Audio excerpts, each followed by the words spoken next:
여러분, 혹시 지금도 목 한번 뚝 하고 돌리고 싶으시죠?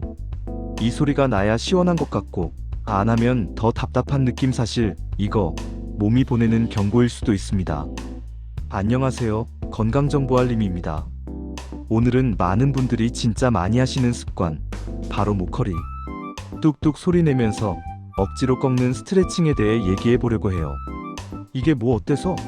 시원하기만 한데? 라고 생각하셨다면 오늘 영상 꼭 끝까지 보셔야 합니다. 이 소리가 나는 진짜 이유가 뭔지, 어디까지가 괜찮은 선인지, 그리고 대신 뭘 해야 안전한지까지 의학적인 원리랑 실생활 팁을 알기 쉽게 정리해 드릴게요. 영상을 다 보시면 내 몸을 상하게 하는 스트레칭과 지켜줘야 할 건강, 습관을 확실히 구분하실 수 있을 거예요. 우리 하루 종일 앉아서 컴퓨터 보고 스마트폰 보다가 목이 뻐근해지면 어떻게 하죠? 거의 반사적으로 의차하면서 목을 확 돌리거나 허리를 젖히죠. 그리고 뚝 소리 나면 아 살았다 이런 느낌이 옵니다. 이게 왜 그러냐면 그 순간에 관절 주변이 잠깐 늘어나면서 근육의 긴장이 확 풀리고 뇌에서 시원하다라는 보상을 주기 때문이에요. 마치 스트레스 받을 때 손톱 물어뜯거나 볼펜 딸깍거리는 습관처럼 몸이 일종의 해소 루틴을 만든 거죠. 문제는 이게 시원하니까 계속하게 되는 악순환으로 이어진다는 거예요.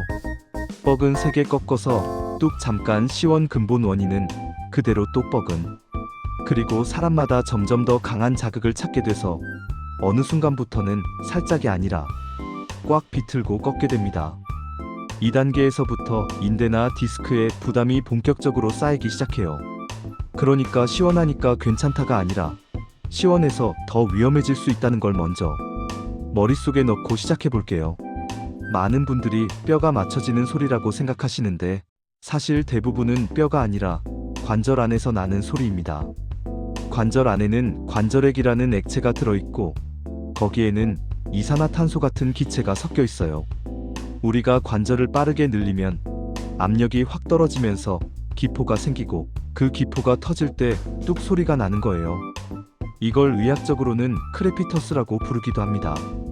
그래서 소리 자체만 보면 기포가 터지는 소리니까 무조건 나쁘다라고 말하긴 어려워요. 손가락 꺾을 때 나는 것도 같은 원리인 경우가 많거든요. 근데 목허리는 이야기가 조금 달라요.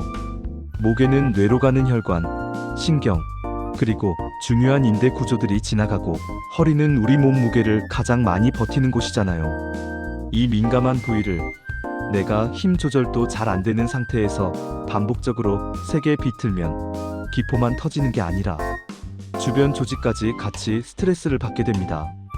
특히 이미 디스크가 약해져 있거나 자세가 좋지 않은 분들은 이런 동작이 디스크를 더 튀어나오게 하거나 인대를 늘어지게 해서 관절이 불안정해지는데 한몫할 수 있어요. 눈에 보이지 않아서 그렇지 안에서는 조금씩 마모가 쌓이고 있을 수 있습니다.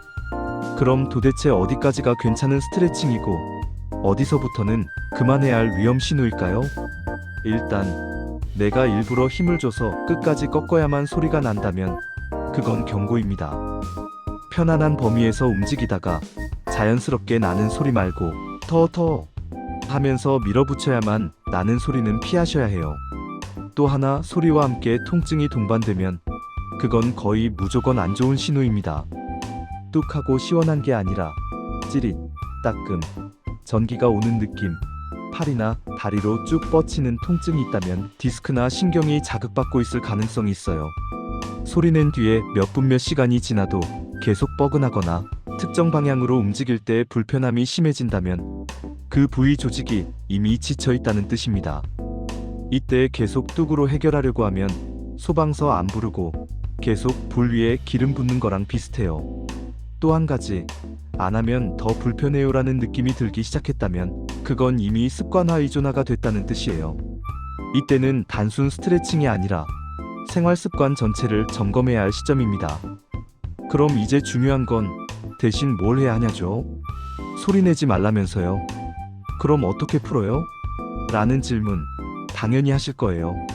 첫 번째는 강하게 한 번보다 자주, 부드럽게 여러 번입니다.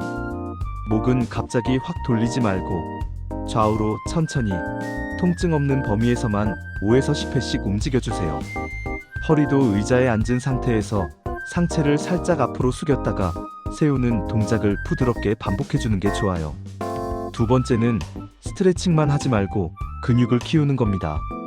특히 목 주변 어깨 근육, 허리 주변 코어 근육이 튼튼해야 관절이 안정돼서 뚝하고 꺾고 싶은 욕구 자체가 줄어들어요. 벽에 등을 대고 턱을 살짝 당기는 턱 당기기 운동, 누워서 무릎 세우고 배에 힘주는 간단한 코어 운동만 매일 해도 확 달라집니다. 세 번째는 자세 타이머를 두는 거예요. 40-50분에 한 번씩 알람을 맞춰두고 자리에서 일어나 1분만 걸어주거나 가볍게 목 어깨를 돌려주세요. 이 짧은 휴식이 하루 종일 쌓이는 긴장을 확 줄여줍니다. 그리고 이미 통증이 자주 재발한다, 팔다리가 저리다, 아침에 일어나면 허리가 특히 아프다, 이런 분들은 셀프 교정으로 버티지 마시고 꼭 전문의나 물리치료사, 도수치료 등 전문가 상담을 한 번은 받아보시는 걸 추천드릴게요. 마지막으로 정말 많이 받는 질문이 이거예요. 선생님, 가끔 한 번씩 뚝 하는 건 괜찮나요? 정리하자면 일상적인 움직임 속에서 자연스럽게 나는 소리는 큰 문제가 아닐 수 있어요. 하지만 세게 비틀어서 억지로 만드는 소리라면 그건 가능하면 줄이는 게 좋습니다. 특히 목허리는요. 그래서 이렇게 생각해 보시면 좋겠어요. 오늘 한 번의 시원함이 내 10년 뒤 목허리를 빼앗아가는 대가일 수도 있다. 조금 과장처럼 들리지만 실제로 젊은 나이에 목허리 디스크 때문에 고생하시는 분들 대부분이 오랜 시간 잘못된 자세와 무리한 스트레칭이 쌓여온 경우거든요. 지금부터라도 뚝 소리로 해소하는 대신 평소 자세 운동 휴식으로 관리하는 쪽으로 습관을 바꿔보세요. 처음엔 답답해도 몇 주만 지나면 몸이 훨씬 안정된 느낌을 스스로 느끼실 거예요. 오늘은 우리가 너무 당연하게 해왔던 목허리 뚝뚝 소리내기 습관이 왜 위험할 수 있는지, 그리고 대신 어떤 방법으로 몸을 풀어줘야 하는지까지 이야기해봤어요.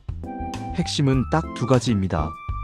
소리 자체보다 어떤 동작으로 얼마나 세게 하느냐가 중요하고, 단발성 해소보다 꾸준한 근육 자세 관리가 진짜 해답이다, 이거예요. 여러분은 평소에 목이나 허리 어떻게 풀어주고 계세요? 오늘 영상 보시고 이건 좀 줄여야겠다 싶은 습관이 있다면 댓글로 같이 공유해주세요. 서로의 경험을 나누면서 더 좋은 방법도 같이 찾아보면 좋을 것 같아요. 영상이 도움이 되셨다면 놓치지 않게 구독과 좋아요 한 번씩 눌러주시고요. 알림 설정해 두시면 다음에 올 건강자세 관련 영상도 바로 받아보실 수 있습니다.